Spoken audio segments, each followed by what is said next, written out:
So hi friends, welcome to BioStudy with Nikhil YouTube channel. Here we learn biology in simple way. So Maharashtra state board new syllabus हम देख रहे हैं of class 12th biology का. Okay, सो biology का जो पूरा का पूरा सिलेबस है वो हम अपलोड कर रहे हैं. सो 1 से लेकर 9 तक जो चैप्टर है वो हमने अच्छे से अपलोड कर दिए. उसके बाद हम देख रहे हैं चैप्टर नंबर 10 जिसका नाम है ह्यूमन हेल्थ एंड डिसीजेस. इसके जो 2 पार्ट है वो हमने अपलोड कर दिए, part first and part second. उसके बाद हम यहाँ पर देख रहे हैं पार्ट नंबर 3. सो चलिए शुरू करते हैं पार्ट नंबर 3. सो अगर आपने part first and part second देखे नहीं तो प्लीज़ उसको पहले देख लीजिए, बिकॉज वो बेसिक है. वो अगर आपको समझ में आ गए तो उसके बाद पार्ट जो 3 है वो आपको इजीली अंडरस्टैंड होगा. तो चलिए शुरू करते हैं part number 3. So part number 3 में जो हमको डिसीज़ है वो है निमोनिया. सो निमोनिया डिसीज़ कैसे कॉज होता है, इसके साइन और सिम्टम्स क्या है, प्रिवेंशन क्या है, उसके बाद ट्रीटमेंट क्या है इसकी. सो हम देखेंगे. So first pneumonia. Pneumonia is an inflammatory condition of lungs. Lungs की कैसी कंडीशन है, इन्फ्लामेंटरी. और alveoli of lungs. So alveoli क्या है, लंग्स की जो है वो सेल्स है. ओके, सो ये क्या है, it is inflammatory condition of lungs. So lungs में क्या होता है, पेन होता है. And it is cause by the variety of pathogens. So variety of pathogens, pathogen means disease causing agents. So disease causing substance जिसे हम pathogens बोलते हैं. सो वैरायटी ऑफ पैथोजन से डिसीज कॉज होता है. विच में वायरसेस, विच में बी. सो वो वायरसेस हो सकते हैं लाइक इन्फ्लुएंजा वायरस. सो ये वायरस भी हो सकता है. मीन्स जो वैरायटी ऑफ पैथोजन का जो पैथोजन है वो स्पेसिफिक नहीं है. ओके, वैरायटी ऑफ पैथोजन से डिसीज कॉज होता है. Can also be caused by chemicals, viruses. So ये जो निमोनिया कॉज होता है. सो एडेनो वायरस, ये क्या है, इन्फ्लुएंजा, ये जो है वो वायरस के नेम है. आपको ऐसे ही आरएसवी अंडरस्टैंड करना होगा और ऐसे आरएस एग्जाम में लिखना होगा. और द बैक्टीरिया लाइक इसको हम स्किप नहीं कर सकते बिकॉज ये निमो जो स्टिक पैथोजेंस है उनके नाम है. सो अगर ये हमने स्किप कर दिया आपको ईजी लगेगा लेकिन आपको अच्छे से मार्क्स नहीं गिरेंगे. सो इसलिए आपको ये अच्छे से करना होगा. उसके बाद है pneumonia can be also cause by chemical burn. So chemical burn से भी ये निमोनिया कॉज होता है. उसके बाद फिजिकल इंजरी टू लंग्स. अगर लंग्स को फिजिकल इंजरी हो गई मीन्स बाहर से अगर फिजिकली. ओके, सो केमिकल बर्न से कैसे होती है injury, chemical injury. Chemical Burns हो गए उसके बाद वो वेरियस जो केमिकल्स वहाँ से बाहर निकलेंगे और वो हमारे लंग्स में चले जाएंगे. सो उससे हमें क्या होगा, निमोनिया होगा. ओके, दूसरी बात physical injury to lungs. So lungs को अगर फिजिकल इंजरी होगी तो उससे भी हमको क्या होगा, निमोनिया होगा. उसके बाद साइंस एंड सिम्टम्स. सो इसमें हम देखेंगे इसके साइन एंड सिम्टम्स क्या है. So cough produced yellow and greenish sputum and phlegm. Okay, so sputum जो है हमारे नोज से बाहर निकलता है, जो ग्रीनिश सब्सटेंस होता है उसे हम बोलते हैं sputum. And high fever, high fever होगा, स्पूटम होगा. उसके बाद shortness of breath. So breath का जो पीरियड है वो शॉर्ट हो जाएगा, जैसे कि उसको हम बोलते हैं. सो ये जो वर्ड है वो है डेस्निया. सो इसमें DYSPNEA जिसमें क्या होता है, shortness of breath. So breath का जो नॉर्मल टाइम है वो कम हो जाता है, mean shortness of breathe. Okay, उसे हम बोलेंगे डेस्निया. देन उसके बाद क्या होता है, chest pain during deep breath. So जब हम डीप ब्रीथ मीन्स जो ऊंचा जो हम ब्रीथ करते हैं उस टाइम पे क्या होता है, चेस्ट पेन होता है. सो पेन जो हमारी चेस्ट है उसमें क्या होता है, पेन होता है. ये क्या है, साइन है, सिम्टम्स है निमोनिया का. ऑन कफिंग, सो तब जब क्या होता है, चेस्ट में पेन होता है. एंड ड्यूरिंग डीप ब्रीथ में चेस्ट में पेन होता है. सो ये क्या है, साइंस एंड सिम्टम्स है निमोनिया के. उसके बाद loss of appetite. So appetite जो है वो लॉस हो जाती है, मीन्स हमको जो भूख नहीं लगती. ओके, उसके बाद होता है फैटिज. सो फैटिज मीन्स थकवा. ओके, उसके बाद हेडेक, उसके बाद vomiting and joint pains and muscle aches. So ये सारे साइंस एंड सिम्टम्स है निमोनिया के. जब हमको निमोनिया डिसीज होता है तो ये सारे साइंस जो है वो सिम्टम्स जो है वो हम में दिखने लगते हैं. उसके बाद है मोड ऑफ ट्रांसमिशन. सो ये कैसे ट्रांसमिट होता है, person to person. Okay, so pneumonia mostly spread by the direct person to person. So कैसे स्प्रेड होता है, ये direct person to person contact. जो डायरेक्ट कॉन्टैक्ट अगर इसका हो गया तो क्या होता है, वो स्प्रेड होता है. Then it also spread via droplet releasing by infected person. So जब वो किसी के साथ बात करता है तब अगर ड्रॉपलेट्स अदर पर्सन के कांटेक्ट में आ गए तो उसको वो डिसीज़ वो क्या होता है, ट्रांसमिट होता है. और even by using the share clothes and utensils. जो अगर उसने क्लॉथ्स अगर शेयर किए मीन्स इन्फेक्टेड पर्सन के अगर उसने क्लॉथ जो है वो वियर किए तो उसको भी वो डिसीज़ हो सकता है. उसके बाद यूटेंसिल्स, जो यूटेंसिल्स में आएंगे वॉच और वेरियस ऑर्नामेंट्स। सो वो अगर उसको शेयर करेगा तो इस डिसीज़ का मीन्स निमोनिया का ट्रांसमिशन होगा। उसके बाद है diagnosis and treatment. So course of treatment depend upon the pathogen leading to the disease. So pathogen कैसे डिसीज़ को लीड कर रहा है उस पर जो है वो ट्रीटमेंट डिपेंड है। For bacterial pneumonia antibiotics like, so अगर बैक्टीरियल निमोनिया है तो एंटीबायोटिक्स लगेगी benzyl penicillium, okay, and ampicillin and the chloramphenicol are effective. Okay, so ये क्या होगा उसकी diagnosis and treatment. Next is prevention and control. So vaccine और vaccination is important, prevention is both children and adult. So इसकी क्या होती है, vaccine होती है। सो वैक्सीन में क्या होता है, यही एंटीजन होता है लेकिन वीक फॉर्म में, और वो जब हमारे बॉडी को दी जाती है तब हमारी बॉडी क्या होती है उसके अगेंस्ट एंटीबॉडी फॉर्म कर लेती है। सो उसे हम बोलेंगे वैक्सीनेशन। सो वो इम्पॉर्टेंट प्रिवेंशन है चिल्ड्रंस के अंदर और अडल्ट के बोथ दोनों के अंदर। उसके बाद vaccine against Haemophilus influenza and the Streptococcus pneumoniae in first year of life help greatly reduce changes of causing pneumonia. So pneumonia के जो चेंजेस है उसको रिड्यूस करने में इन्होंने हेल्प किया। सो यहाँ पर हम देख सकते हैं pneumonia infected infectious agents, means जिस एजेंट से निमोनिया कॉज होता है उसे हम बोलेंगे निमोनिया इन्फेक्शियस एजेंट्स। इसमें है एडेनोवायरस, उसके बाद है लेगियोनेला निमोफिलिया, उसके बाद है स्ट्रेप्टोकोकस निमोनी एंड है एस्परगिलस, उसे माउल्स भी बोलते हैं। सो ये जो उसके स्ट्रक्चर्स है दिए हुए। सो हमें पता है जो निमोनिया है वो वेरियस पैथोजन से variety means various variety of pathogen से होता है, इसलिए यहाँ पर जो पैथोजन है वो डिफरेंट है, इसका स्ट्रक्चर भी डिफरेंट है बिकॉज ये वेरियस वैरायटी ऑफ पैथोजन से होता है निमोनिया। सो ये हो गया निमोनिया के बारे में। उसके बाद हमारा जो नेक्स्ट डिसीज़ है वो है common cold. So common cold it is upper viral infectious disease of the upper respiratory region. So ये कैसा है, रेस्पिरेटरी रीजन का डिसीज है। It is also known as nasopharyngitis, acute viral nasopharyngitis. Okay, so इसे हम राइनोफेरेंजिटिस भी बोलते हैं। उसके बाद नासोफेरेंजिस एक्यूट वायरल राइनोफेरेंजिटिस बोलते हैं बिकॉज ये नोसो मीन्स नोज एंड जो फेरिंग्स है उसके बीच में जो लेयर रहती है, जो कंपार्टमेंट रहता है, उसको ये डिसीज होता है, इसलिए हम इसको बोलते हैं nasopharyngitis acute viral rhinopharyngitis. Okay, and it is caused by the group of viruses known as rhinoviruses and coronaviruses।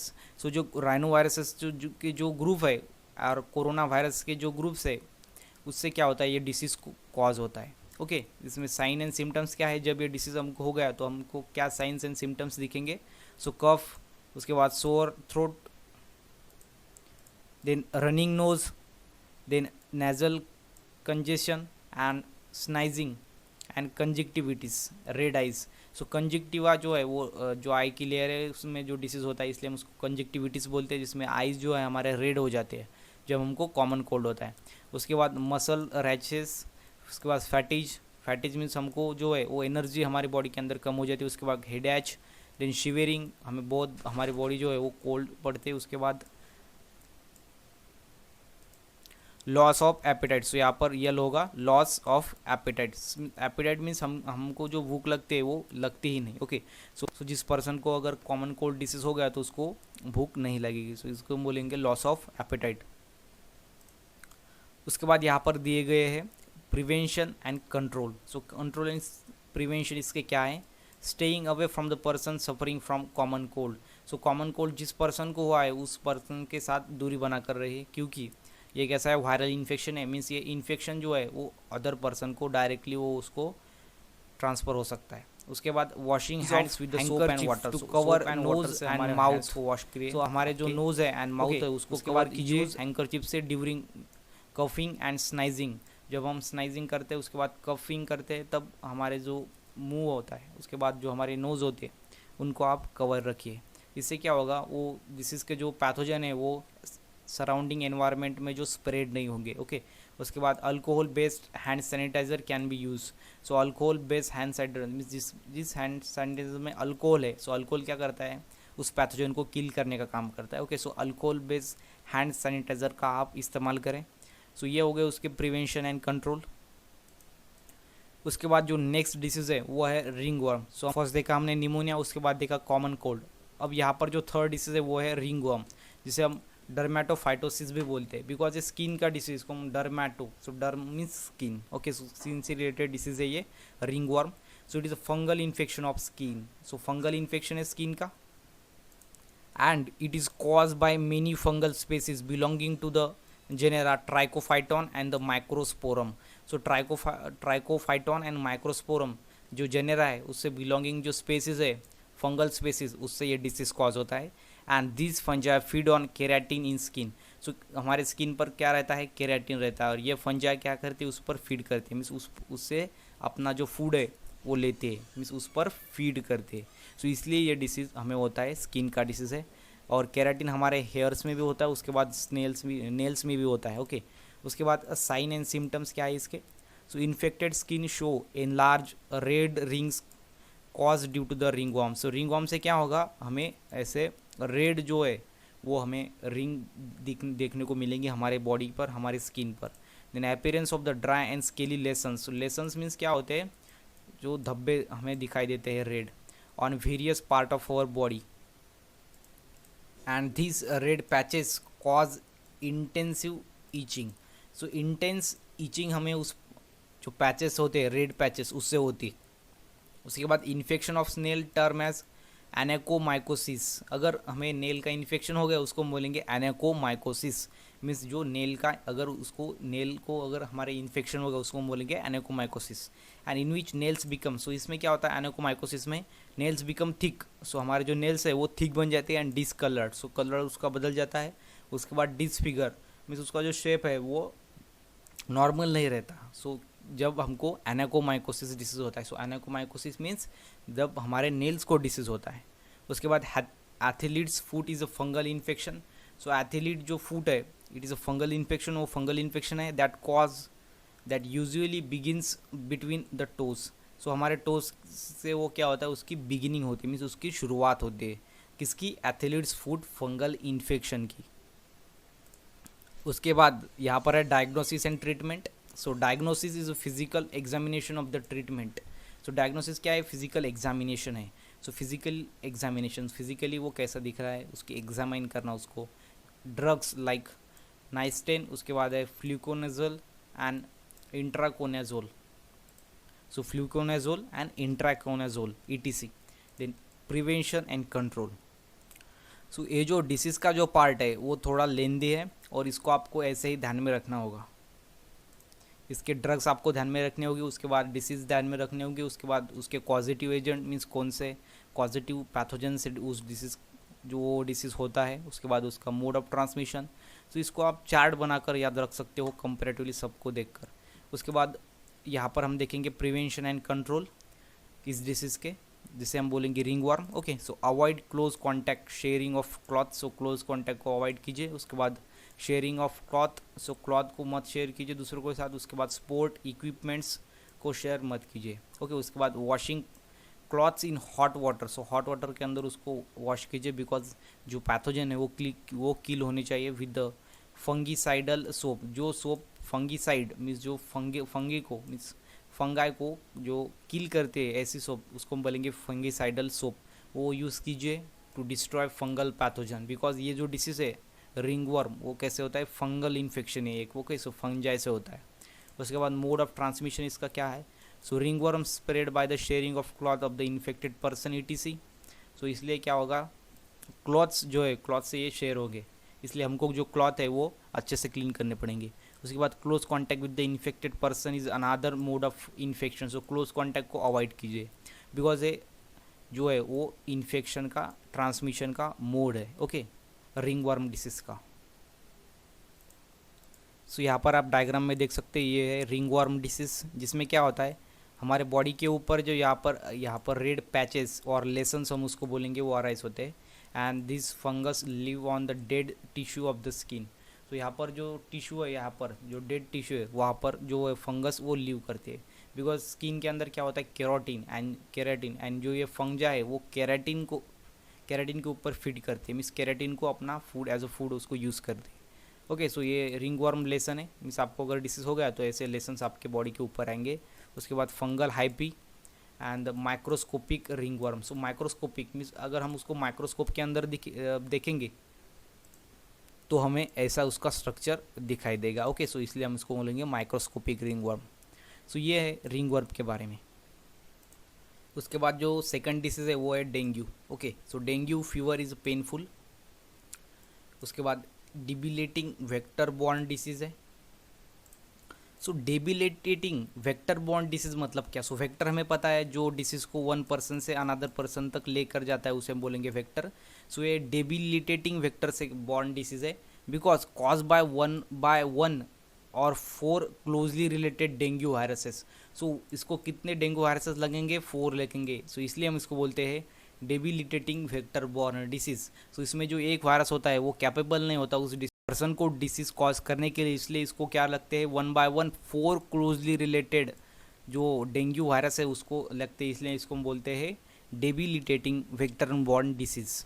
उसके बाद dengue virus is transmitted through the bite of female Aedes mosquito.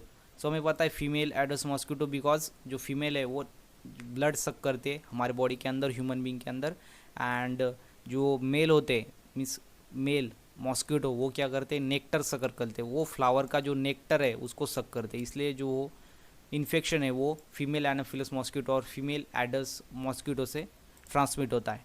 And the mosquito take the dengue virus when it suck blood of the person suffering from the dengue. So ये क्या करता है? हमारे blood को सक करता है। सो इसलिए जो ब्लड के साथ साथ जो डेंगू के वायरस है उसको भी वो सक करता है, एंड अनदर हेल्थी पर्सन के बॉडी पर अगर वो अटैक करता है मीन्स उसका भी ब्लड सक करने को वो स्टार्ट करता है, तब ये वायरस उसके बॉडी में चले जाते हैं। सो इस तरह से डिसीज़ का ट्रांसमिशन होता है। Then it can not spread directly from one person to another person. So directly ये वन पर्सन से अनदर पर्सन में स्प्रेड नहीं होगा, लेकिन अगर वो इन्फेक्टेड जो मॉस्किटो है वो अगर नॉर्मल पर्सन पर अगर बाइट करेगा तो उसको वो डिसीज़ के जो पैथोजन है उसके बॉडी के अंदर चले जाएंगे। सो इस तरह से वो डिसीज़ का ट्रांसमिशन होगा।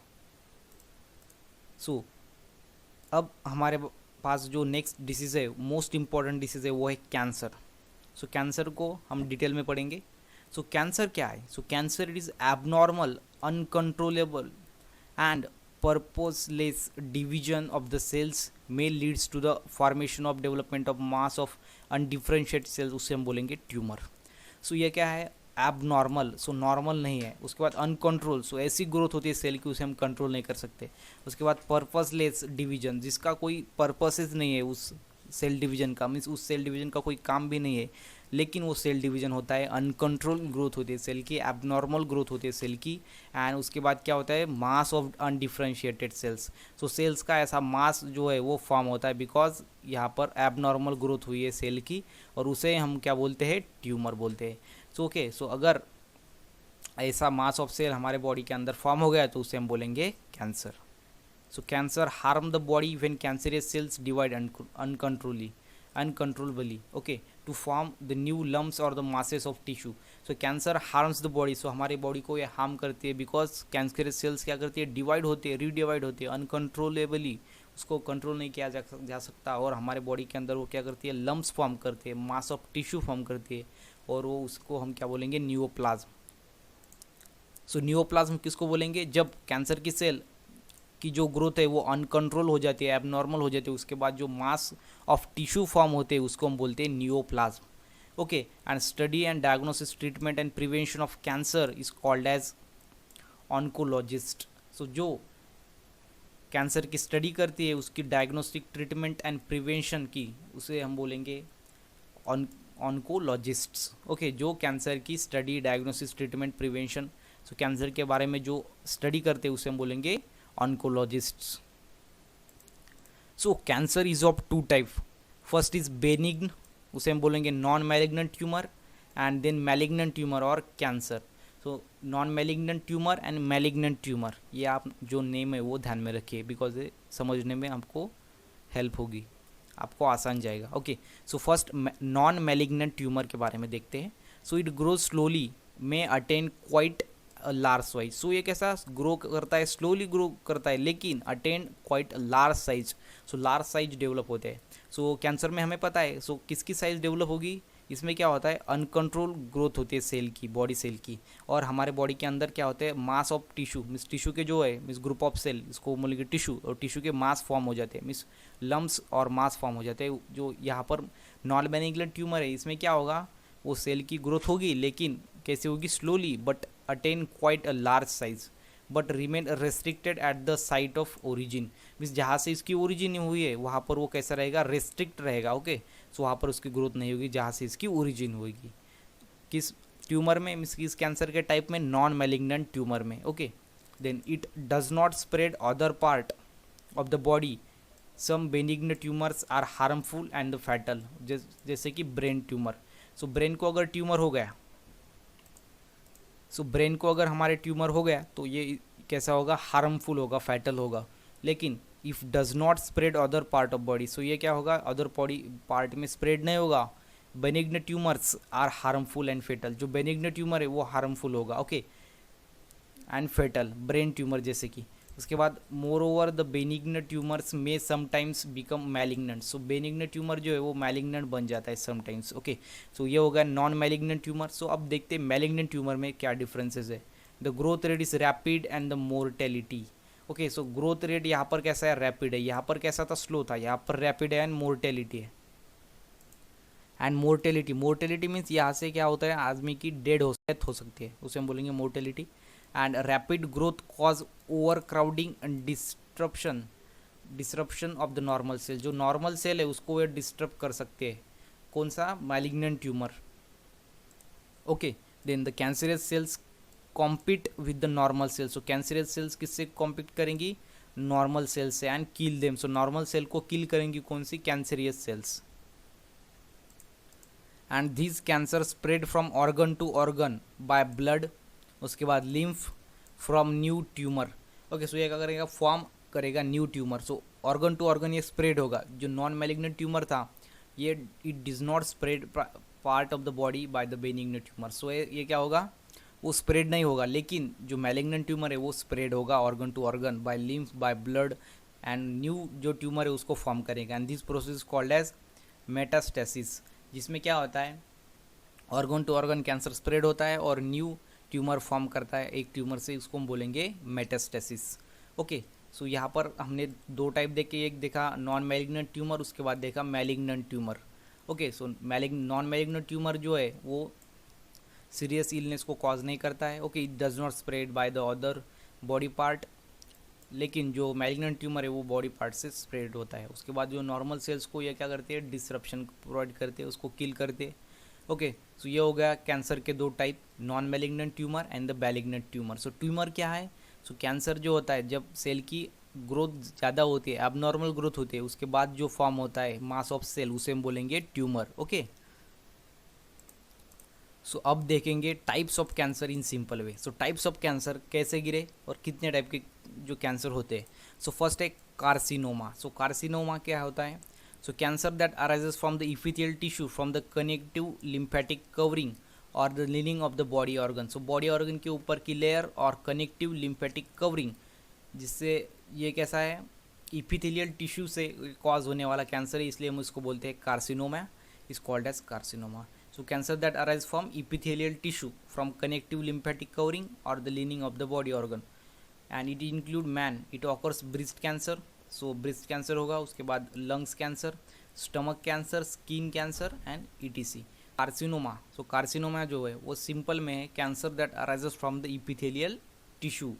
ओके, उसके बाद एक सार्कोमास। सो सार्कोमास में क्या होता है, cancer that arises from the connective tissue. So first देखा हमने इपिथेलियल टिश्यू, यहाँ पर एक connective tissue, is called as sarcomas. So it include bone tumour, जिसे हम बोलेंगे osteosarcoma. Osteo means bone and sarcoma means जिसमें बोन का कैंसर होता है, मीन्स बोन का ट्यूमर होता है। उसके बाद मसल ट्यूमर, जिसे हम बोलेंगे मायोसार्कोमा। देन कैंसर ऑफ कार्टिलेज, जिसे हम बोलेंगे कैंड्रोसार्कोमा, कैंड्रो। ओके, उसके बाद cancer of the adipose tissue, से हम बोलेंगे लिपोसार्कोमा। सो डिफरेंट ऑर्गन को अगर कैंसर होगा तो उसके डिफरेंट नेम है। Okay, so sarcoma simply the cancer that arises from the connective tissue is called as sarcomas. उसके बाद है लिम्फोमास। ओके, सो लिम्फोमास मतलब cancer that arises from the lymphatic tissue is called as lymphoma and it occurs in lymphatic nodes, spleen, tissue of the immune system, जिसे हम बोलेंगे lymphomas. सो lymphatic nodes को ये cause होगा, spleen को, and tissue of immune system, so immune system के जो tissue है मीन्स ग्रुप ऑफ सेल जो है इम्यून सिस्टम की, उससे वो कॉज होगा। उसके बाद ल्यूकेमिया है, so leukaemia means it is one type of blood cancer. So leukaemia जो है मीन्स ब्लड का कैंसर है, and in which there is excessive formation of white blood cells. जो WBC है मीन्स जो ब्लड जो सेल्स है उसका टाइप है WBC, RBC and platelets. So उसमें के जो WBC है means white blood cells corpuscles जो है वो एक्सेसिव फॉर्मेशन हो जाएगा, उसका जो फॉर्मेशन है वो बहुत ज़्यादा हो जाएगा, और उससे क्या होगा, कैंसर होगा, इसलिए हम उसको बोलते हैं leukaemia. okay, and the people suffering from this stage very high leukocyte count। so leukocyte means WBC का ही दूसरा नाम है ल्यूकोसाइट। so जिसका ल्यूकोसाइट ज़्यादा होगा मतलब उसके में WBC का फॉर्मेशन ज़्यादा होगा, means excessive formation of white blood sales, उसको हम बोलेंगे leukaemia. And the blood contain millions of abnormal immature WBC, because इसमें क्या होगा, एक्सेसिव फॉर्मेशन होगा, इसलिए वो सभी जो है WBC वो मैच्योर नहीं होगी, इसलिए इसमें क्या होगा, एबनॉर्मल इमेच्योर मीन्स इमेच्योर रहते ऐसे WBC फॉर्म होंगे। So there are types of leukaemia. First is monocytic leukaemia, उसके बाद है लिम्फोसिटिक ल्यूकोमिया, उसके बाद है adenocarcinomas. So adenocarcinomas arises from the thyroid gland, pituitary gland and other glandular tissue। So gland की जो टिश्यू है उसको अगर कैंसर कॉज हो गया तो उसे हम बोलेंगे एडेनोकार्सिनोमास। ये थायराइड ग्लैंड, पिट्यूटरी ग्लैंड, सो एक ग्लैंड्स को मीन्स ग्लैंडुलर टिश्यू जो है उसको कैंसर कॉज होगा, उसे हम बोलेंगे एडेनोकार्सिनोमास। सो पहले हमने देखा कैंसर, उसके बाद देखा ट्यूमर, उसके बाद टाइप ऑफ ट्यूमर देखा, नॉन मैलिग्नेंट ट्यूमर, उसके बाद मैलिग्नेंट ट्यूमर, उसके बाद देखा टाइप्स ऑफ कैंसर। अब देखेंगे causes of cancer. So cancer जो है वो किससे होता है। So all through its still not clear as to how cancer is cause, several factors are now known to be cancer. So cancer किससे होगा ये जो है वो डिफिनेट हम कह नहीं सकते, लेकिन जो डिफरेंट मीन्स सेवरल फैक्टर्स है जिससे जो है वो कैंसर हो सकता है। सो वो जो फैक्टर है वो आज हम देखेंगे, जिसे हम बोलेंगे डेट इज़ कार्सिनोजेनिक, मीन्स जो कैंसर को कॉज करने वाले फैक्टर है उसको हम बोलेंगे कार्सिनोजेनिक। सो कार्सिनोजेनिक मीन्स कैंसर को कॉज करने वाले फैक्टर मीन्स कार्सिनोजेनिक। उसमें जो फर्स्ट है वो है केमिकल। सो केमिकल से कैंसर होगा। Several chemicals are known to induced cancer. So बहुत सारे ऐसे केमिकल है जो कैंसर को इंड्यूस करते हैं, मीन्स कैंसर को कॉज करते हैं। The induced nicotine, so nicotine, उसके बाद कोफिन, ओके, उसके बाद product of the combustion of the coal and oil. So coal and oil जिसका कंबशन हो जाता है उसके बाद जो गैसेस बाहर पड़ती है उससे हमें कैंसर हो सकता है। उसके बाद निकोटीन होता है जो सिगारेट में होती है, निकोटीन तंबाकू में होती है, तो इससे हमको कैंसर हो सकता है। मीन्स ये जो है वो केमिकल के अंदर आते हैं, इसलिए कॉजेज ऑफ कैंसर में फर्स्ट जो कॉज है वो है केमिकल, थ्रू केमिकल। उसके बाद polycyclic hydrocarbon, some sex hormones and the steroid, उससे हमें कैंसर हो सकता है। उसके बाद are secreted in the large amount में cause cancer. So sex hormone अगर लार्ज अमाउंट में सिक्रेटेड हो गए तो हमें कैंसर हो सकता है। So breast cancer have the hormonal relationship. जो ब्रेस्ट कैंसर है, जो फीमेल चेस्ट है उसे हम बोलते हैं ब्रेस्ट। सो ब्रेस्ट का कैंसर होता है सम फीमेल के अंदर, उसमें क्या होता है हार्मोनल रिलेशनशिप है, जिसमें क्या होता है it is more commonly observe in woman that who avoid breast feeding. जो बेबी को जो है ब्रेस्ट के अंदर का मिल्क जो है उस पर फीड करने नहीं देती। सो सम फीमेल का ऐसा कहना है कि उससे जो है बॉडी का शेप जो है वो बिगड़ता है। More commonly observe in the woman that avoid breast feeding. So जो बेबी को फीड करने नहीं देती ऐसे वुमन के अंदर जो ब्रेस्ट होता है उसको कैंसर होता है, बिकॉज ये हार्मोनल रिलेशनशिप है। ओके, सो इससे भी कॉज हो सकता है कैंसर। सो फर्स्ट जो कॉज है कैंसर का वो है केमिकल। उसके बाद है radiation. So radiation, the x rays, gamma rays, cosmic rays, ultra violet rays ETC are the carcinogenic. Means carcinogenic means cancer को कॉज करने वाले। Induce incidence of the skin cancer is higher in the people working in very sunny areas. So Sunny areas में जो people work करते हैं उनके body पर जो है उनके अंदर कैंसर होने की जो परसेंटेज है वो ज़्यादा रहते हैं, बिकॉज UV लाइट से, अल्ट्रा वायलेट रेज से ये कैंसर हो सकता है due to the UV light radiation in the sunlight. Okay, उसके बाद है वायरसेस। सो फर्स्ट हमने देखा केमिकल, उसके बाद रेडिएशन, अब देखते हैं viruses. So viruses causing cancer have the genes called as viral oncogenes. जो जिस वायरस से जो है कैंसर होता है उसके अंदर जीन्स होते हैं वो उसको हम बोलते हैं viral ऑन्कोजेंस। and oncogenes means V1 genes. Okay, so viral oncogenes means V1 genes, and these viruses are called as oncogenic viruses. उसको हम बोलेंगे oncogenic viruses. And for example EBV, Epstein Barr virus, HPV, human papilloma virus ETC. सो ये जो virus है ये क्या करते हैं, कैंसर को कॉज करते हैं, इसलिए हम उसको बोलते हैं ऑन्कोजेनिक वायरसेस. ओके, सो यहाँ पर 3 कॉज हमने देखे. सो फर्स्ट देखा केमिकल, उसके बाद देखा रेडिएशन, उसके बाद देखा वायरस. अब देखते हैं फोर्थ कॉज. सो हमारा जो फोर्थ कॉज है वो है ऑन्कोजेंस. ऑन्कोजेंस मतलब क्या, several genes called as cellular oncogenes. Cellular oncogenes हम उसको बोलते हैं सेवरल जीन्स को. और the proto oncogenes have been identified in the normal cell. Normal cell के अंदर उसको आइडेंटिफाइड किया जाता है. किनको, proto oncogenes and cellular oncogenes को. Okay, so when activated under certain condition, so certain condition में एक्टिवेट हो जाते हैं and could lead to oncogenic transmission of cells. So oncogenic transformation करते हैं सेल्स का. सो इससे क्या होता है, कैंसर जो है वो कॉज होता है, इसलिए हम इसको बोलते हैं ऑन्कोजेंस. ओके, उसके बाद है एडिक्शन. सो एडिक्शन से हमें जो है वो कैंसर हो सकता है. So types of addiction like smoking, उसके बाद चेविंग ऑफ टोबैको, उसके बाद lead to cancer of mouth, lips and lungs. So इससे हमें माउथ, लिप और लंग्स का जो कैंसर हो सकता है. उसके बाद अल्कोहल कंजप्शन में रिजल्ट इन द कैंसर. उसके बाद oesophagus, stomach, intestine and liver drug also cause cancer. So इसका हमें कैंसर हो सकता है. सो एडिक्शन जो है वो इम्पॉर्टेंट कॉज है कैंसर का, जिससे कैंसर हो सकता है.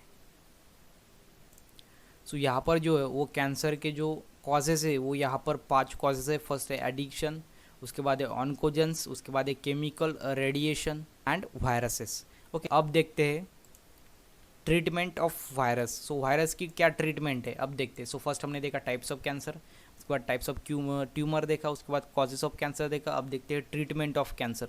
सो कैंसर की कौन कौन सी ट्रीटमेंट है. सो फर्स्ट है केमोथेरेपी. सो केमो, जिस थेरेपी में केमिकल का यूज़ किया जाता है उसे हम बोलते हैं chemotherapy. So chemotherapy comprises administration of certain anti cancer drugs. तो जो drugs anti cancer means cancer पर वर्क करते हैं उसे हम बोलेंगे एंटी कैंसर ड्रग्स. सो जिसमें ड्रग्स का मीन्स केमिकल का यूज़ किया जाता है जिस थेरेपी में, उसको बोलते हैं chemotherapy. And the anti cancer drugs check cell division by inhibiting. So ये क्या करते हैं, सेल डिवीजन को चेक करते हैं by inhibiting DNA synthesis by more toxic to the cancerous cells and then the normal cells. So normal cell से वो cancerous cell से जो है वो बहुत ज़्यादा टॉक्सिक होती है कैंसरियस सेल को, लेकिन जो नॉर्मल सेल है उसको वो टॉक्सिक नहीं होती है. इसके बाद केमोथेरेपी में लीड. सो केमोथेरेपी में क्या होगा, हेयर लॉस हो गए but get corrected after all the treatment is stop. जब ट्रीटमेंट है जो हमारी स्टॉप होगी उसके बाद जो है हेयर्स वापस में आएंगे. ओके, सो ये जो फर्स्ट है वो होगा ट्रीटमेंट ऑफ कैंसर केमोथेरेपी. उसके बाद है रेडियोथेरेपी. सो रेडियोथेरेपी जिसमें हम रेज का यूज़ करते हैं जिस थेरेपी में उसे हम बोलेंगे रेडियोथेरेपी.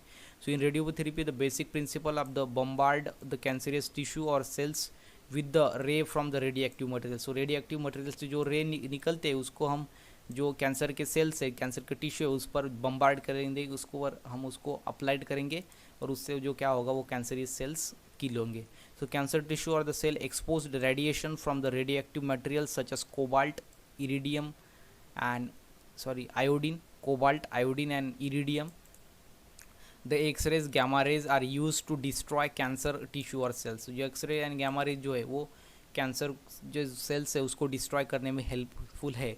सो इस तरह से रेडियोथेरेपी भी ट्रीटमेंट है कैंसर की, केमोथेरेपी भी है.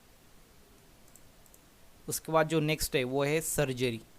तो सर्जरी में क्या होता है, कैंसरियस टिश्यू और the cells are remove surgically, it has limited utility. So इसकी लिमिटेड यूटिलिटी है.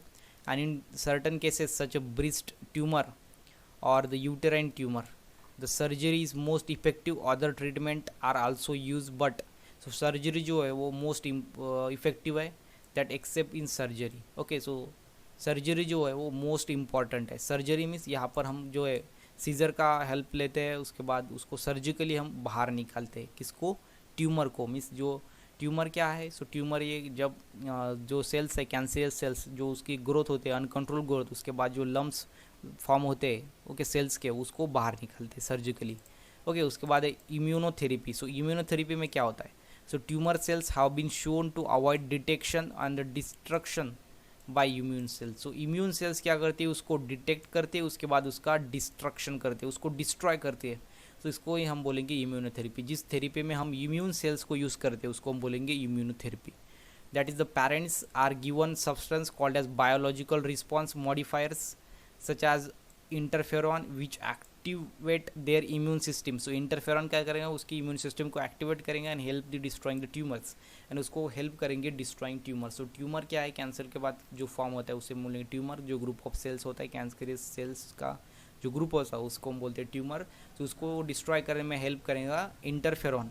सो बायोलॉजिकल जो है मॉडिफायर्स उसे हम बोलेंगे इंटरफेरॉन। सो इम्यून सिस्टम का हेल्प लेकर हम उसको कैंसरस सेल्स को, डिसीज को जो है क्योर कर सकते हैं, उसे हम बोलेंगे इम्यूनोथेरेपी। उसके बाद है सपोर्टिव थेरेपी। तो सपोर्टिव थेरेपी में क्या होगा, ये लास्ट थेरेपी है, 5 थेरेपी, देयर आर 5 थेरेपीज और the treatment of cancer.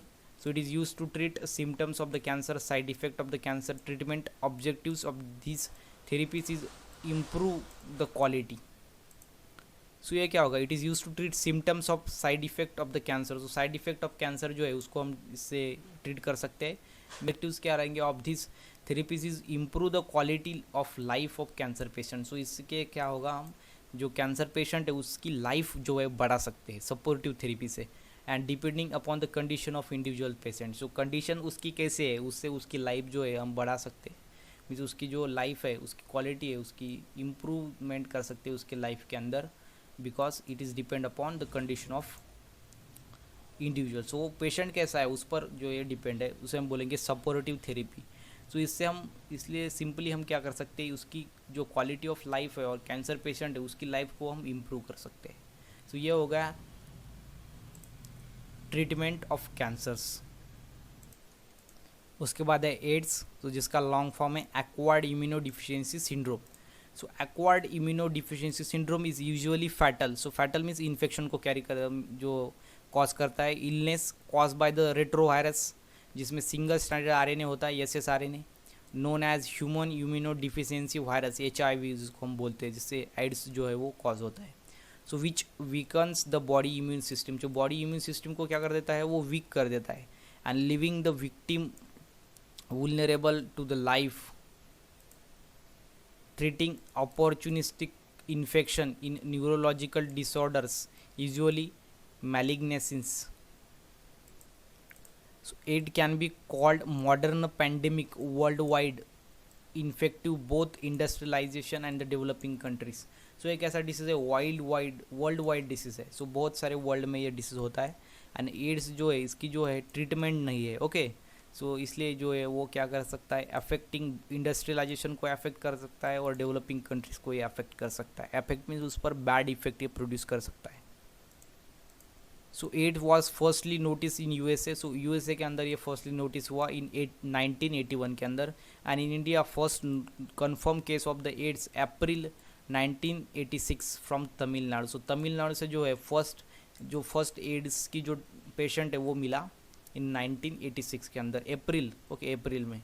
And AIDS virus has been found in urine. So urine के अंदर वो फाउंड हुआ, उसके बाद टीयर्स, उसके बाद सलाइवा, उसके बाद breast milk and the vaginal secretion जो है इसमें वो दिखने को मिला। But it seems not be transmitted by this fluid. लेकिन ये जो ऊपर वाले फ्लूइड है means urine, tears, saliva, breast milk, उसके बाद वजाइनल सिक्रेशन, इससे वो ट्रांसमिट नहीं होता unless it goes into the injuries. So injuries अगर दूसरे पर्सन के बॉडी पर है और उस बॉडी के ऊपर ये फ्लूइड गिर गया, फॉर एग्जांपल यूरिन, टीयर्स, तो उसको डिसीज़ होगा। ओके सो इंजुरी के पार्ट पर अगर वो गिरा तो डिसीज उसको कॉज होगा। अब देखते हैं structure of HIV. So HIV का स्ट्रक्चर कैसे होता है जिससे जो है वो एड्स कॉज होता है। सो फर्स्ट हमने एड्स के बारे में थोड़ी बहुत इन्फॉर्मेशन ले ली है। उसके बाद HIV is 140 mm in diameter. So ये 140 mm डायमीटर में रहते हैं। उसके बाद स्पेरिकल रहता है, स्पेरिकल जो है वो सर्कल के जैसा होता है। उसके बाद virus particle shows centrally located to SS RNA, जिसमें क्या होता है एसएस आरएनए में सिंगल स्टैंडर्ड जो है वो आरएनए उनके अंदर दिखाई देते हैं। ओके उसके बाद molecules along the reverse transcriptase enzyme. So वहाँ पर क्या होगा, उसके साथ रिवर्स ट्रांसक्रिप्टेज एंजाइम होगा। And it is covered by the 2 layer of proteins. First outer उसे हम बोलेंगे मैट्रिक्स प्रोटीन, उसके बाद इनर उसे हम बोलेंगे कैप्सिड प्रोटीन. ओके, सो 2 प्रोटीन होते हैं, आउटर एंड इनर. उसके बाद over the matrix protein the layer there is additional layer of the lipids impregnated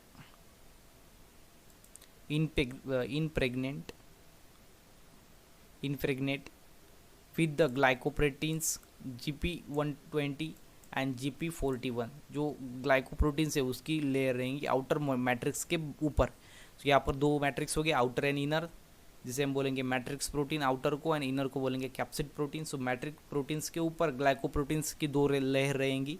जो फर्स्ट रहेंगी GP120 and GP41. The viruses has unique ability. So इसकी कैसी ability है? Unique ability to destroy the human T lymphocyte. So T lymphocyte को ये क्या करेगा? Destroy करेगा. सो लिम्फोसाइट्स हमने देख लिए फर्स्ट पार्ट में है उसको. ओके, उसके बाद HIV found in the greatest concentration in the blood. So blood में इसका ग्रेटेस्ट कॉन्सेंट्रेशन होगा, ज़्यादा से ज़्यादा कॉन्सेंट्रेशन जो HIV का वो ब्लड में रहेगा. उसके बाद सीमन में रहेगा. उसके बाद सेरेब्रोस्पाइनल फ्लूइड में रहेगा, जो ब्रेन के अंदर होता है, CSF सेरेब्रोस्पाइनल फ्लूइड. उसके बाद सीमन में रहेगा. सीमन में जो स्पर्म है उसमें सीमन से होता है, स्पर्म में रहेगा. उसके बाद जो ब्लड है उसमें रहेगा ग्रेटेस्ट कॉन्सेंट्रेशन ऑफ HIV.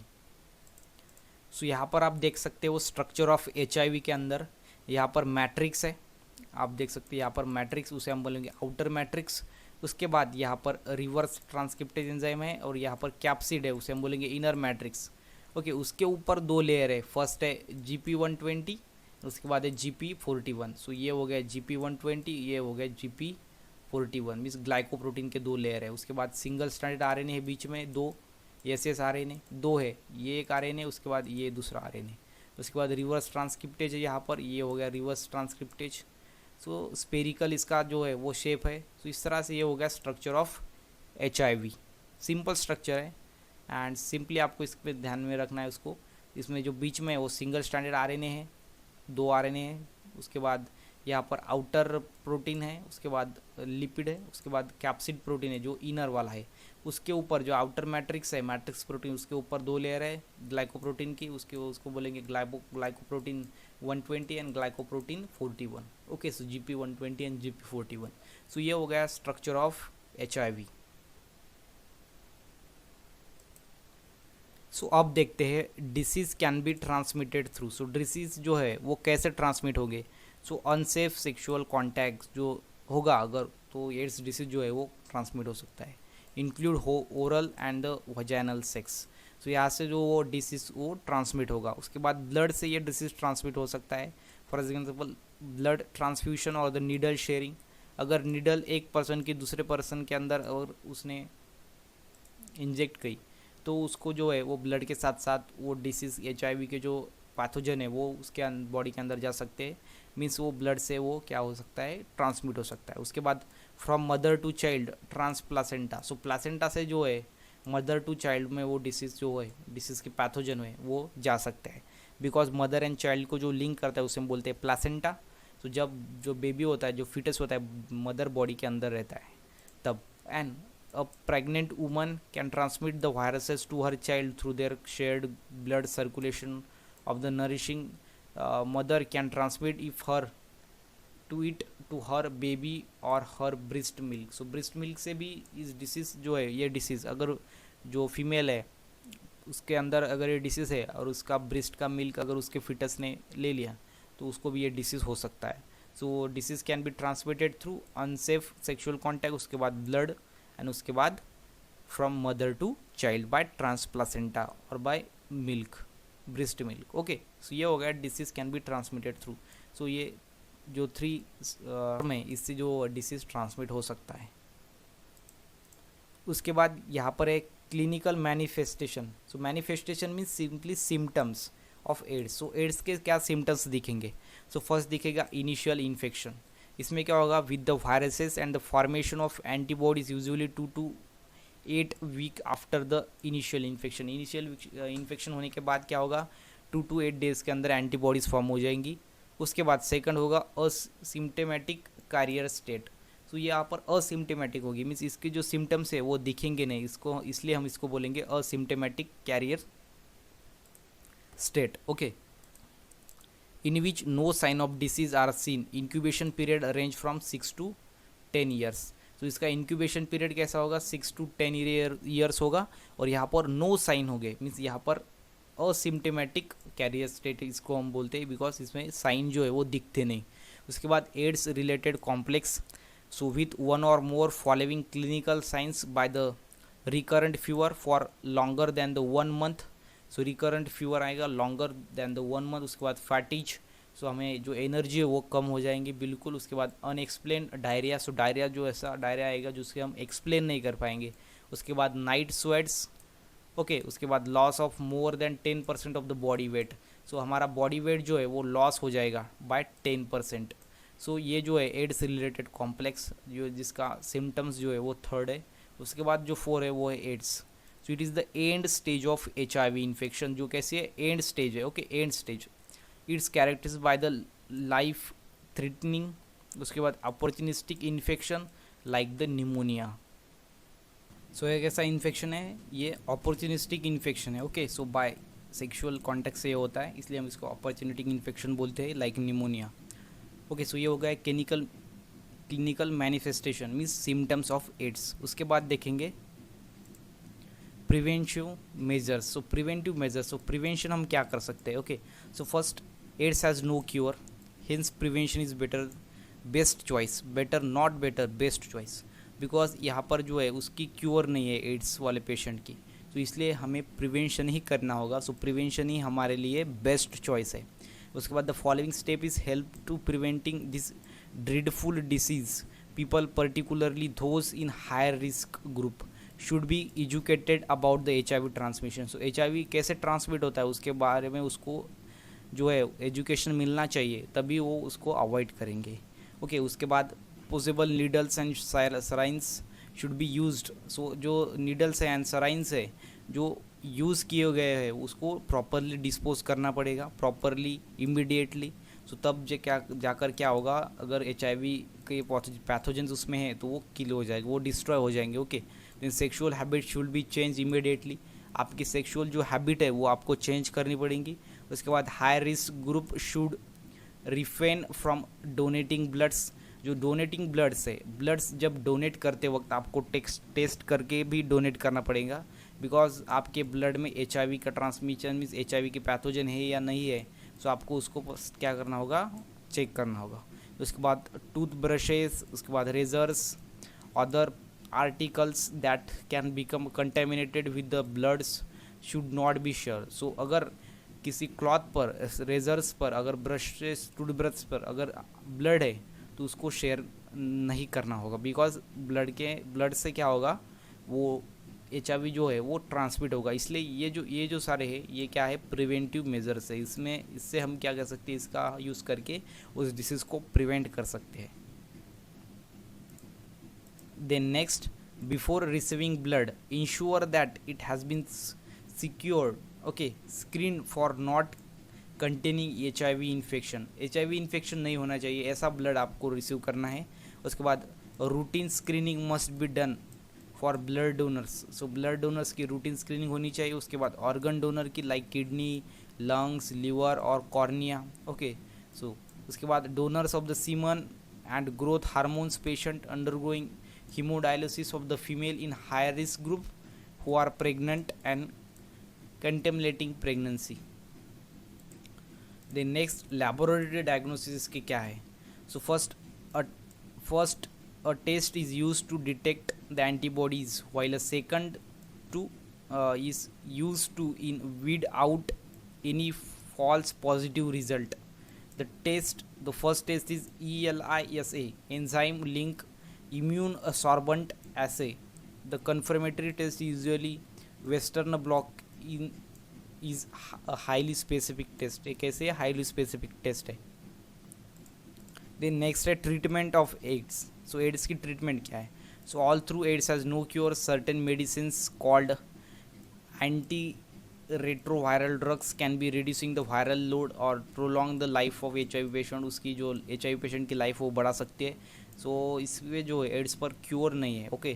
सो इसका जो 100% यहाँ पर क्योर नहीं है. उसके बाद examples of this drugs use in anti retroviral therapy, इसमें बोलेंगे ART, are the TDF means tenofovir, and EFV इसमें बोलेंगे एफेवायरेंस। जो डिसीज़ है वो कैसे anti retroviral therapy means anti retroviral disease है, जो क्या करेंगे उसके जो पेशेंट है HIV का, उसकी लाइफ को क्या करेंगे प्रोलॉन्ग करेंगे, उसको लाइफ को थोड़ा बढ़ाएंगे। सो ये है ट्रीटमेंट ऑफ डिसीज़। सो यही डिसीज़ की ट्रीटमेंट है। उसके बाद जो मोस्ट इम्पॉर्टेंट टॉपिक है वो है एडल्सन।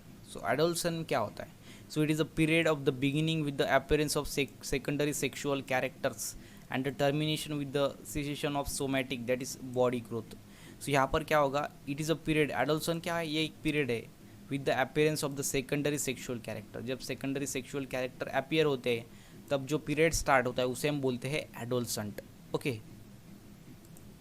सो एडोलसेंट क्या है, it is a period of beginning with the appearance of sexual secondary character and the termination with the cessation means जहाँ पर क्या होता है एंड होता है somatic means body growth. Somatic means जो सेल की जो ग्रोथ है वहाँ पर एंड होती है एंड जहाँ से सेक्सुअल सेकेंडरी कैरेक्टर जो है अपीयर होते हैं। सो ऐसा पीरियड जिसको हम बोलेंगे adolescence. And the legal adulthood between 10 to 19 year age where individuals is a longer child not yet an adult। Okay, so ये कैसा रहेगा, लॉन्गर चाइल्ड रहेगा नॉट 8 अडल्ट। सो ये अडल्ट नहीं है, अडल्ट नहीं है और चाइल्ड भी नहीं है, इसके बीच के में जो स्टेज है उसे हम बोलते हैं एडोलसेंट। ओके, अडल्ट और चाइल्ड के बीच में जो स्टेज है उसे हम बोलते हैं एडोलसेंट। ओके, सो ये हो गया एडोलसेंट के बारे में। सो एडोलसेंट की जो लाइफ है उसको 3 स्टेजेस में 3 पीरियड्स में डिवाइड किया गया है। सो फर्स्ट है अर्ली पीरियड जो होती है 10 to 14 ईयर्स तक, उसके बाद होती है मिडल पीरियड जो होती है 15 to 17 ईयर्स तक, उसके बाद होती है लेट पीरियड जो होती है 18 to 19 ईयर तक। ओके, सो सिंपली इसको हम अंडरस्टैंड करेंगे, सिंपल में कंपेरेटिवली देखेंगे। So the changes include beginning of sexual secondary character. So यहाँ पर क्या होगा, अर्ली पीरियड में सेक्सुअली सेकेंडरी जो कैरेक्टर है वो क्या होंगे, यहाँ पर इंक्लूड होंगे, उसमें चेंजेस होंगे। ओके, बिगिनिंग होंगी, वहाँ पर कैरेक्टर जो है उसकी शुरुआत होगी। उसके बाद rapid physical growth, physical growth जो है वो रैपिड होगी, जैसे कि टॉलनेस हो गया, उसके बाद चेस्ट जो बढ़ेगी। ओके, उसके बाद कॉन्क्रीट थिंकिंग। सो हमारी जो थिंकिंग हो कैसे बनेगी, कॉन्क्रीट बनेंगी। उसके बाद डिफाइनिंग बाउंड्रीज, हम बाउंड्रीज को डिफाइन करेंगे of dependence and developing body image. So हम खुद की जो है बॉडी इमेज डेवलप करेंगे। मीन्स कोई भी हमें अगर बुरा कहेगा तो हमको बहुत बुरा लगेगा कि बिकॉज हमारी बॉडी के अंदर हम अपनी जो है अपनी इमेज हम क्रिएट करेंगे। And development of the intense friendship. So friendship हम डेवलप करेंगे at the age of 10 to 14 years. So ये बिकॉज ये एडोलसेंट का अर्ली पीरियड है। उसके बाद होता है middle period. So middle period कब तक है, 15 to 17। सो इस पीरियड में क्या होता है, it is characterize by the almost complete full development of secondary sexual character. So यहाँ पर सेक्सुअल सेकेंडरी कैरेक्टर जो है उसकी डेवलपमेंट फुल होगी मिडल पीरियड में। हम एडोलसेंट देख रहे हैं। एडोलसेंट मीन्स जो बच्चे होते हैं, मीन्स जिसमें जो होता है सेकेंडरी सेक्सुअल कैरेक्टर ट्रांसमिट होते हैं और जब तक बॉडी की ग्रोथ स्टॉप नहीं होती उसके बीच में का जो टाइम पीरियड रहता है ईयर्स का उसे हम बोलेंगे एडोलसेंट्स। और यहाँ पर मिडल पीरियड उसका जो है हम देख रहे हैं। तो यहाँ पर सेकेंडरी सेक्सुअल कैरेक्टर जो है उसकी डेवलपमेंट कंप्लीट हो जाती है। सेक्सुअल सेकेंडरी कैरेक्टर्स में क्या होता है, सो मेल्स जो बॉयज़ है उसमें क्या होता है, बियर्ड आती है। ओके, उसके बाद मुस्टैक आते हैं। लेकिन इन फीमेल में क्या होता है, मेंस्ट्रुअल साइकिल स्टार्ट होती है और चेस्ट जो है उनकी बढ़ जाती है, ब्रेस्ट हम उसको बोलेंगे। सो ये जो उसमें जो है सेकेंडरी सेक्सुअल कैरेक्टर होंगे। उसके बाद grow slow down. So growth जो है वो स्लो डाउन होंगी। उसके बाद थिंकिंग इज़ मोर एब्स्ट्रैक्ट। तो थिंकिंग जो है हमारी कॉम्पैक्ट बन जाएंगी। उसके बाद concrete thinking under the stressful condition. Stressful condition में हम कैसा थिंक करेंगे, concrete. And romancing fantasy. So fantasy कैसे रहेंगी, romancing in between the middle period that is 15 to 17 year. Okay, उसके बाद है लेट पीरियड 18 to 19। तो इसमें क्या होगा, it is characterized by the establishment of the total physical maturity. So यहाँ पर क्या होगा, टोटल फिजिकल मैच्योरिटी होगी। उसके बाद abstract thinking, intellectual and functional identity, stable relationship is a change from childhood to adulthood relationship. So जो relationship है वो चाइल्डहुड से लेकर अडल्ट तक वो ट्रांसफ़र हो जाएगी। सो ये होगा लेट पीरियड के बारे में। सो एडोलसेंट को जो है वो 3 पीरियड में वो डिवाइड किया गया है। सो फर्स्ट है अर्ली पीरियड, उसके बाद है मिडल पीरियड, उसके बाद है लेट पीरियड। ओके, सो आपको समझ में आया होगा। सो फर्स्ट में क्या होगा, सेकेंडरी सेक्सुअल कैरेक्टर जो है उसकी स्टार्टिंग हो जाएगी, सेकंड में उसकी जो है वो ऑलमोस्ट कंप्लीट हो जाएंगी, एंड थर्ड में क्या होगा, उसकी physical maturity, total physical maturity जो है वो हो जाएगी। ओके, सो यहाँ पर आप देख सकते हो। सो ये हो गया एडोलसेंट एंड उसके पीरियड्स के बारे में। उसके बाद है physical change of adolescence. Adolescence में फिजिकल चेंज क्या होंगे, growth spurt occurs in both boys and girls. In boys muscle development, so boys के अंदर क्या होंगी, मसल डेवलप होंगी। स्किन बिकम ऑयली, हमारी स्किन जो है वो ऑयली बन जाएगी। सो बहुत से जो बॉयज़ है उनको लगता है कि हमारी स्किन ऑयली क्यों है, सो क्यों है, बिकॉज आपके जो पीरियड है वो चल रहा है एडोलसेंट का। सो इसमें जो होता है आपकी स्किन जो होती है वो ऑयली होती है, वो नेचुरल प्रोसेस है। ओके, सो उसको आप जो है वो सीरियस ना लें। उसके बाद ब्रॉडनिंग ऑफ द शोल्डर्स, जो हमारे शोल्डर्स है वो ब्रॉड हो जाते हैं। उसके बाद क्रैकिंग ऑफ वॉइस, जो हमारा वॉइस है वो क्रैक हो जाता है। ये क्या है, फिजिकल जो है ग्रोथ है बॉयज़ के अंदर। उसके बाद development of under arm hairs. उसके बाद एनलार्जमेंट ऑफ पेनिस, जो पेनिस की जो साइज़ वो बढ़ जाती है। उसके बाद टेस्टिस की बढ़ जाती है। In girls development of breast, breast जो है वो बढ़ जाते हैं। उसके बाद प्यूबिक हेयर, जो सेक्स ऑर्गन है वहाँ पर जो हेयर आते हैं उसे हम बोलते हैं प्यूबिक हेयर। उसके बाद एनलार्जमेंट ऑफ यूटेरस, यूटेरस जो है एनलार्ज होता है। उसके एंड ओवरीज, ओवरीज जो है वो एनलार्ज होते हैं। सो ये हो गया फीमेल के अंदर डेवलपमेंट। उसके बाद सेक्सुअल डेवलपमेंट होती है, सेक्स ऑर्गन मैच्योर हो जाती है। उसके बाद एनलार्ज सेक्सुअल डिज़ायर, डिज़ायर अपने अंदर डिज़ायर क्रिएट हो जाती है सेक्स की। उसके बाद erection of penis and in body sperm production, ejaculation, sperm का जो प्रोडक्शन होता है। उसके बाद इजैकुलेशन होता है, ओव्यूलेशन होता है, मीन्स मेंस्ट्रुअल साइकिल जिसमें जो है ओवम जो है रिपीट होता है, रिपीट मीन्स वो बाहर पड़ता है। उसके बाद menstruation and initiation of sexual behaviour, ये जो है वो सेक्सुअल डेवलपमेंट होगी एडोलसेंट के अंदर। उसके बाद होंगे emotional and social changes. This include establishment own identity, attention fantasy. Own establishment, हमारी जो ओन आइडेंटिटी है, अटेंशन फैंटेसी, सो फैंटेसी में हमारा अटेंशन ज़्यादा होगा। उसके बाद डे ड्रीमिंग, सो हमें दिन में जो हम सपने देखेंगे, like day dreaming, seeing, seeking and behaviour. Emotional instability, so emotion जो है हमारे वो स्टेबल नहीं होंगे। And full rapid mood changes, so हमारा जो मूड है वो फुल रैपिड चेंज होगा, बिकॉज ये पीरियड है एडोलसेंट का पीरियड है। उसके बाद एडिक्शन, सो एडिक्शन जो है वो मोस्ट इंपॉर्टेंट टॉपिक है, बिकॉज हमारे जो यूथ है, सो ज़्यादा से ज़्यादा यूथ जो वो एडिक्शन करते हैं। सो एडिक्शन जो है मोस्ट इंपॉर्टेंट टॉपिक है। So this is a complex condition characterized by the compulsive use of substance despite of the harmful consequence. So ये हम क्या करते हैं, इसमें जो सब्सटेंस है वो बहुत ज़्यादा फॉर्म मीन्स उसमें हमको जो वो एडिक्ट, उस सब्सटेंस के बारे में एडिक्ट हो जाते हैं, बिकॉज वो सब्सटेंस हमको लगता ही लगता है, बिकॉज हम एडिक्ट हो जाते हैं, उसको हम बोलेंगे addiction. So it is the complex condition of characterized by the compulsive use of substance. Okay, उसके बाद एडिक्शन में involves the use of substance like drugs such as alcohol. उसके बाद opioids, then cocaine and nicotine. उसके बाद other behaviour such as gamblings. Okay, so इस ये जो है वो एडिक्शन के अंदर आएंगे। नेक्स्ट है causes of substance abuse during adolescent. So adolescent जो पीरियड है जिसमें हमने देखा कि कौन कौन से चेंजेस होते हैं। सो उसमें जो है वो क्या होता है, बहुत सारे चिल्ड्रंस वो ड्रग एब्यूज़ हो जाते हैं, मीन्स उसको ड्रग्स जो है उसको लेने के लिए वो एडिक्शन बन जाती है उनके लिए। सो ये क्यों बन जाती है, क्यों, क्या कॉज है इनके। सो फर्स्ट है इनसफिशिएंट पेरेंटल सुपरविजन। सो पेरेंटल जो है, पेरेंट के साथ उनका जो विश्वास नहीं होता इसलिए वो वैसा करते हैं। उसके बाद lack of communication between child and parents. So parent and child के अंदर कम्युनिकेशन होना चाहिए, अगर वो कम्युनिकेशन नहीं हुआ तो जो चाइल्ड है वो ड्रग एब्यूज़ बन जाएगा। उसके बाद पुअरली डेवलप रूल्स, अगर पेरेंट्स जो है वो रूल्स को डेवलप नहीं करेंगे तो वो जो बच्चा है वो बहुत ज़्यादा ड्रग्स के अब्यूज़ हो सकता है। उसके बाद family conflicts. So family conflicts मतलब फैमिली के अंदर मीन्स मॉम एंड डैड के अंदर अगर स्ट्रगल है, फैमिली के अंदर अगर बहुत सारे इश्यूज चल रहे हैं तो वो भी एक ड्रग एब्यूज़ का कारण बन सकता है। उसके बाद favourable parental attitudes toward the alcohol and drugs, अगर पेरेंट्स ही अल्कोहल एंड ड्रग्स को लाइक करते हैं, उसके अंदर एटीट्यूड्स, पेरेंटल अगर एटीट्यूड दिखाते पॉजिटिव एटीट्यूड, तो बच्चा भी जो है वो ड्रग एब्यूज़ बन सकता है। And expectation from drug use. So drug use से अगर उस वो कुछ एक्सेप्ट रखता है, मीन्स एक्सेप्शन उसके जो है एक्सेप्टेशन है, मीन्स एक्सेप्ट रखता है, वो उसको लगता है कि ये हमको मिल जाएगा, तो उससे भी वो ड्रग जो है उसको अब्यूज़ हो सकता है। उसके बाद रिस्क टेकिंग बिहेवियर। सो ये जो सारे हैं वो है cause of substance abuse during the adolescent. Okay, so ये आपको ध्यान में रखने पड़ेंगे। सो ये आपको ध्यान में रखने पड़ेंगे। उसके बाद है method to control drug abuse. So drug abuse को कैसे कंट्रोल किया जाए। So always remember the prevention is better than cure. Avoid under pressure. A child should not be forced perform beyond his or her capacities in studies. सो आप किसी भी बच्चों को pressure ना दे, उनकी जो स्टडीज़ है मीन्स उसकी जो जो एक लिमिट है उसके बाहर उसको जो है आप फोर्स मत कीजिए।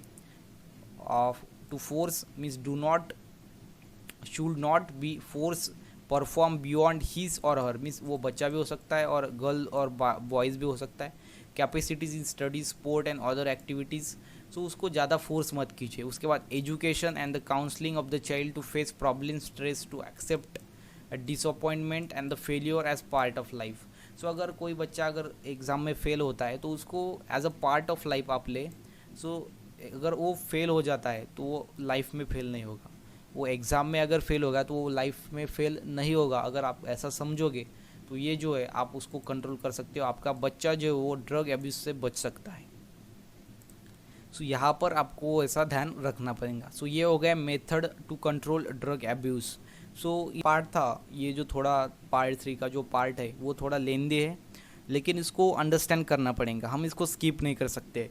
लेकिन मैं आपको वो पूरा का पूरा लाइन टू लाइन पढ़ा रहा हूँ, मैं इसको स्किप भी कर सकता हूँ, लेकिन अगर मैं उसको स्किप करूँगा तो आपको अच्छा लगेगा, आपको लगेगा चैप्टर इजी है, लेकिन जब आप एग्ज़ाम में इसका आंसर लिखेंगे तो आपको कम मार्क्स आएंगे, तब आप नाराज़ होंगे।